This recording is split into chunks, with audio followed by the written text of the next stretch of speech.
Okay. Hi, Mr. Swendson class, social study class.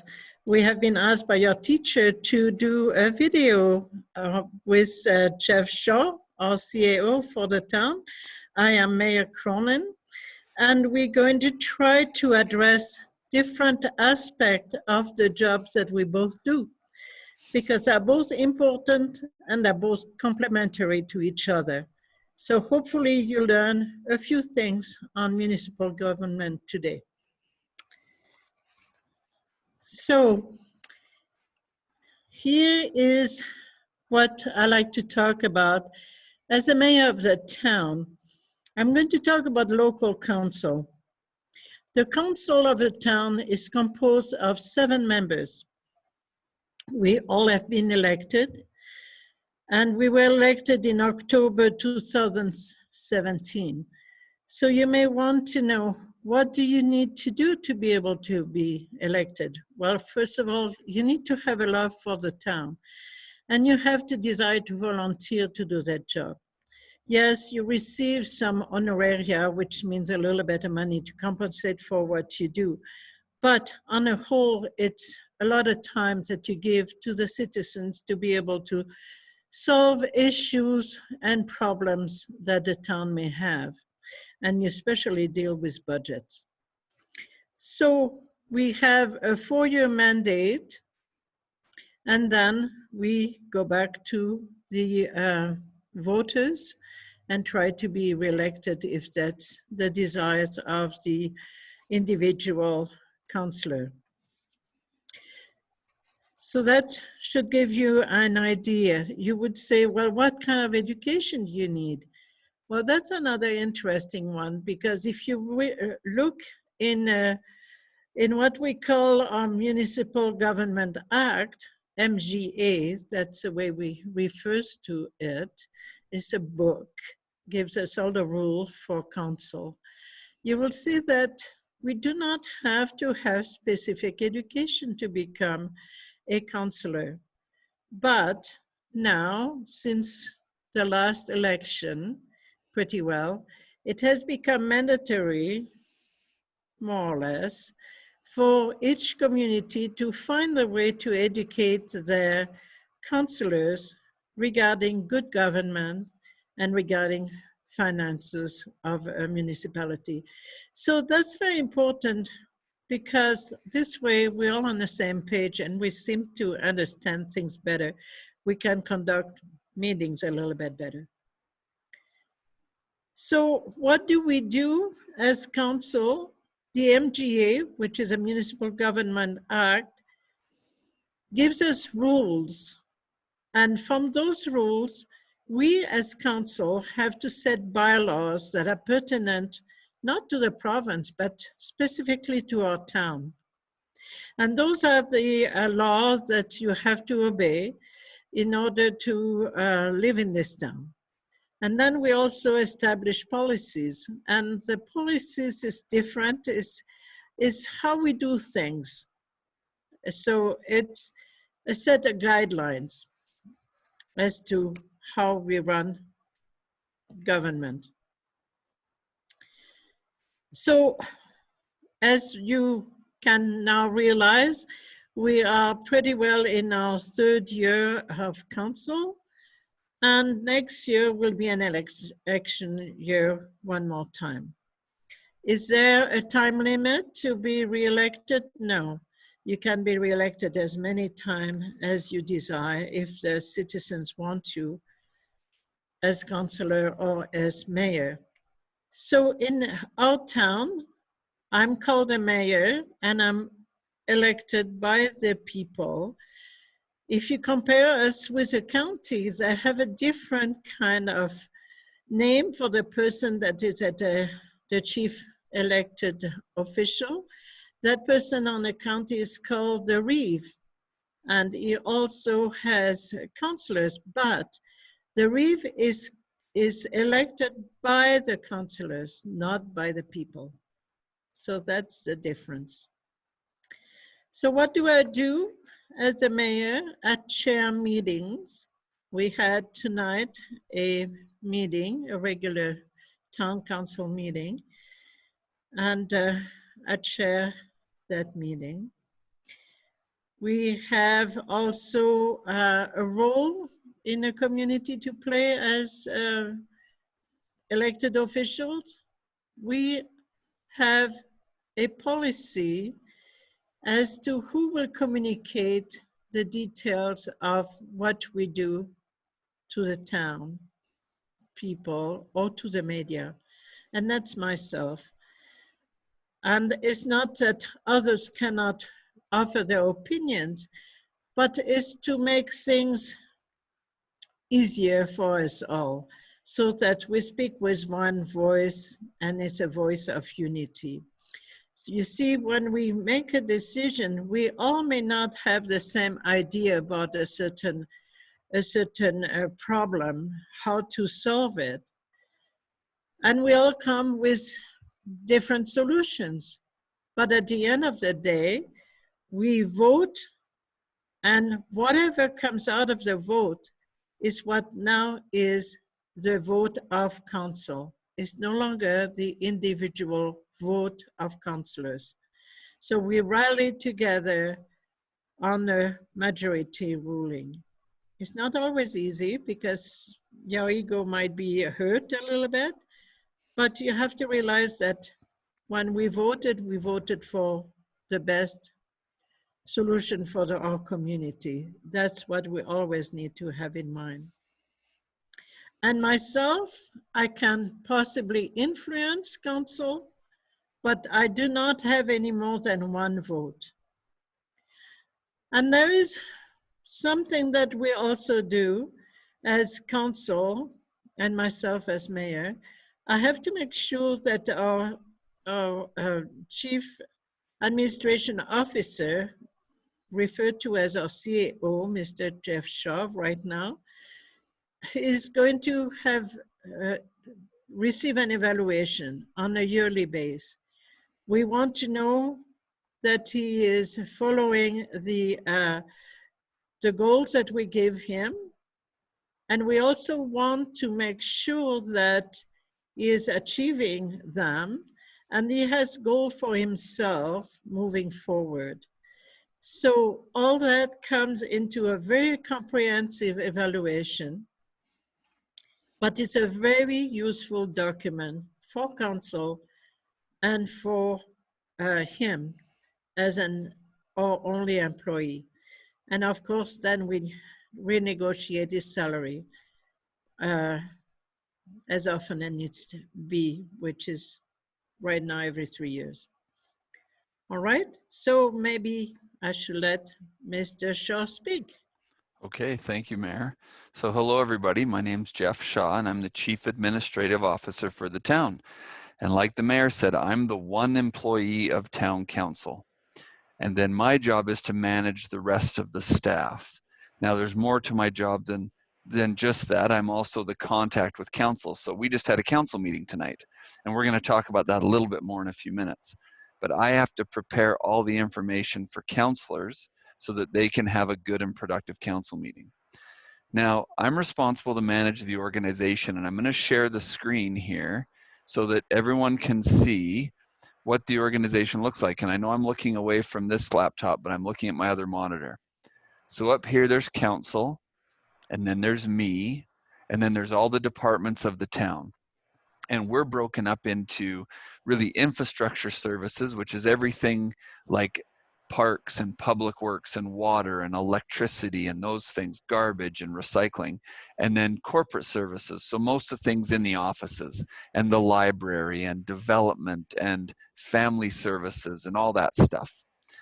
And I won't get into too much of all the things, but I would bet all of you have had some interaction with some part of the town, whether it was in recreation or with, you've seen us digging up roads and sidewalks and things through the summer, or your parents have built or renovated a house and needed a permit, or you've been to the tourist information center or the card home. All those kind of things are all different things that the town does. And so there's about 25 full-time staff and over 50 seasonal staff. So you guys are grade 6, I think, is what we were told. But as you get a little bit older, you may look to work at the pool or the golf course or in parks or public works in the summers, and that's great. So this just gives you a quick idea of all the different departments and the different positions there, and I wanted to show that real quick. Now I'm going to jump back to just the mayor and I. So my role is to manage all that, and the thing about all those departments and all those activities is they all take money to run. And so I have to be able to get money to pay the people and to pay for the activities. And the way we do that locally is through property taxes. But I don't get to set how much you're charged for property taxes, and that's not anything I get to vote on. I simply take the information to council and say, hey, council, I need X amount of money to run the town. And I'll give you an example. Sorry, I'm turning around here again, but we just passed our budget tonight. And so our budget is roughly just about, in this case, we have about $5 million in capital. So things that we build will be about $5 million worth, and we'll have about that much again in operating. So it's a big organization that takes a lot to run. And there's quite a bit that we have to do there. In fact, it's about $10 million, $10.9 million budget, okay? So then council, I go to them and say, I need $10.9 million to do everything you guys want to do and provide the services the residents want. And so they look at taxes, and we look at utility charges, and we look at grants, and we look at all kinds of ways to come up with that. So just tonight, about an hour and a half ago, mayor and council approved the tax rates for this year.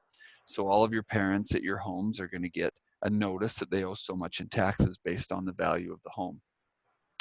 So that's a really quick nutshell of the things I do at the town. I'm going to talk about something else in just a minute, but I thought the mayor might want to speak about what they look at when we start talking about how to raise money and to charge taxes. Yeah, the budget cycle starts very early in the year. We probably start pretty well at the end of October. And then we get going, and we hope that by the end of December or mid-January, somewhere down there, we have already a fairly good idea where we're going with our money. And what we need to make projections, not only for 1 year, but we do a 3-year projection for our operational budget, which is everyday kind of need of money to run the corporation of the town of Cardston. And then we also establish projection for a 5-year capital budget. And the capital budget is going to take care of the sewer line, the electrical, the water, the sidewalk, the roads, etc. So it's a lot of money, and we need to kind of have plans to know what are we going to do. And we prioritize everything. So when the administration come with the budget, I can tell you the first budget was really a scary one, because we were looking at trying to find $600,000 that we didn't seem to have anywhere.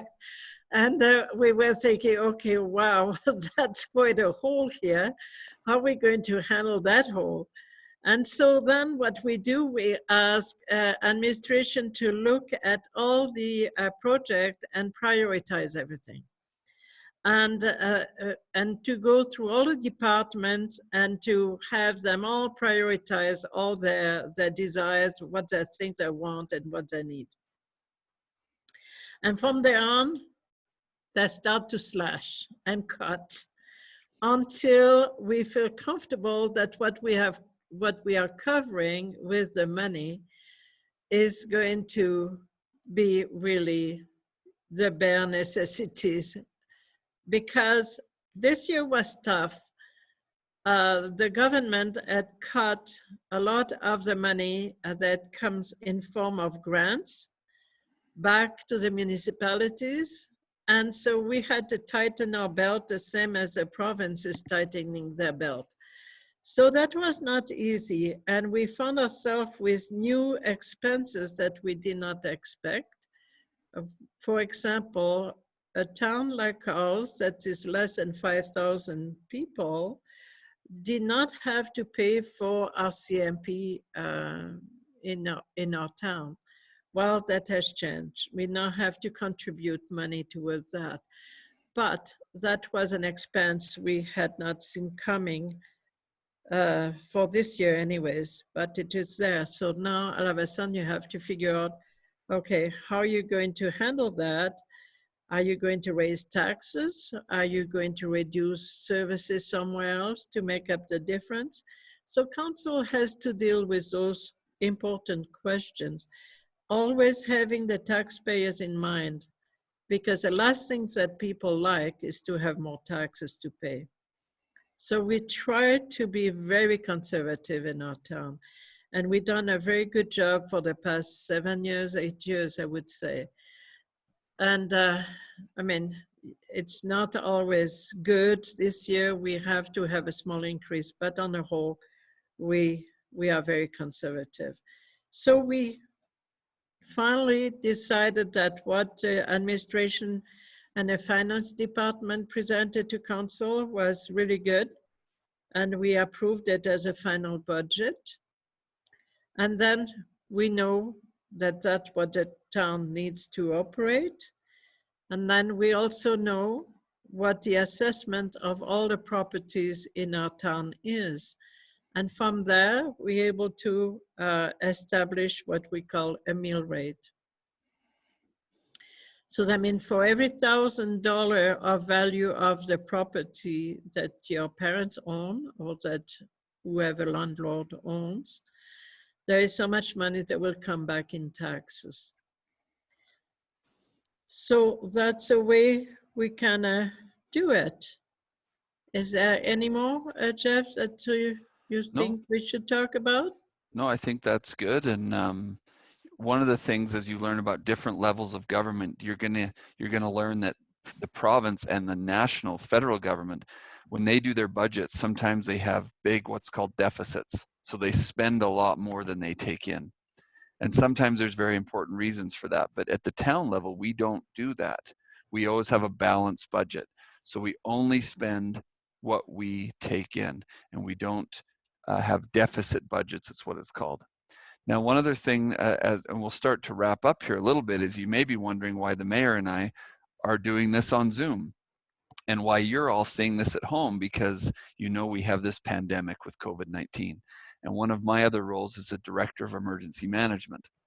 And right now in the province, we need to keep social distancing. So the mayor is upstairs. She's right above me in the council room, and I'm downstairs in my office. And we now have our meetings over Zoom. So our council meeting was just done on Zoom. So we had all 7 councilors and me and other people that wanted to watch the meeting and do that kind of thing. So that was kind of an interesting and different thing we're doing now. So one of the things we're spending a lot of time on right now is measures for the COVID-19 and what should the town be doing and how are we helping Alberta Health. And the mayor and councillors have a role in that. My staff have a role in that. And we're all working together through an emergency as well. So that's just another challenging and unique thing that's going on right now at the local government office. Anything to add on emergencies, Mayor, that you want to add there? No, I really think that, as you say, we really have learned to become more proficient at using Zoom, except sometimes it does not always work as we wish, but on the whole, it's a good tool. What I really feel we have done is administration has created some subcommittees of an emergency advisory committee, of which I'm part and of which Councillor Barn is part of. So those are very important situations that allow us to be informed. For example, a subcommittee of volunteers lately has been able to help us with the requests that we were getting from long-term care facilities or other facilities from the reserve and from the town, asking for masks so that people who want to go visit someone would have a mask now that the opportunity is coming for people to go visit their loved ones once again, who are in long-term care. So through that organization of the subcommittee of volunteers, we were able to have the Hot Right colonies, the Relief Society sisters in town, the Quilters Guild, start to make masks that are up to the requirement of Alberta Health Services. And so there are 400 masks that have been distributed already, and more are being made. So those are a wonderful thing. Another thing is there is a committee who deals with government members of different municipalities of the Blood Tribe of the Cardston County, and different people are on that government subcommittee, such as the RCMP and the school. And they are able to provide information and let us know how things are going. And really, it keeps us abreast of knowing how to move forward, especially also for the business sector. We need to know what help are needed. And because we heard and listened, we were able to provide some measures at the town level above and beyond what the province is doing for the businesses to try to help them in this time of pandemic. It's a tough time for the business community, and we try to do our best. So beside that, I hope you have learned a few things about our role. And Jeff, if you want to add a few words, thank you so much for giving us that opportunity. It's always a pleasure. Yeah, thanks, Mr. Swendson, for inviting us to do that. Thanks, kids, for listening to this video. When things get back to normal, we'd love to have you come, give you a tour, show you around, meet you in person. But until then, be safe and be happy. And thank you again for listening. Goodbye. Goodbye.